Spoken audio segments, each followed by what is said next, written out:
అప్పుడు నిజంగా కొడుకు ఏమైనా ఇచ్చింది అనుకునేవా? వాడిని కూడా తెలుగు సార్ కాకిని కొట్టాడు. నిన్నెందుకు కొట్టినాడ్రా? ఆయన ఎంత ఒక తెలుగు సారు. ఏమైందో చెప్పు.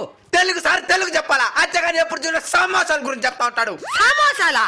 నాయనా అది సమోసాలు కాదు నాయనా, సమాసాలు.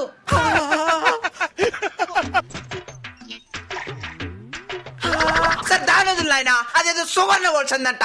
ఎప్పుడు చూడ ఆ సందు గురించే చెప్తా ఉంటాడు. తెలుగు సార్కి సువర్ణ వలసంది పని. నాయనా అది సువర్ణ వాళ్ళ సంది కాదు నాయనా, సవర్ణ దీర్ఘ సంధి. నిన్ను కాకిని కొట్టినట్టు కదరా. నాయనా అప్పుడు నువ్వేమైనా పెద్ద ఆర్యపట్ట. మొన్న సూర్యుడు చుట్టూ గ్రహాలు ఎందుకు తిరుగుతున్నాయంటే ఏం చెప్పినవా? మర్చిపోయినేనా? పని పట్టలేదు కాబట్టి తిరుగుతున్నాయన్నావు. మరంతే కదే. ఈ సమాధానానికి సార్ ఏం చెప్పినాడు? First medal ఇచ్చేసాడా? మెడలీలా మేడకా మిందే కొట్టినాడు.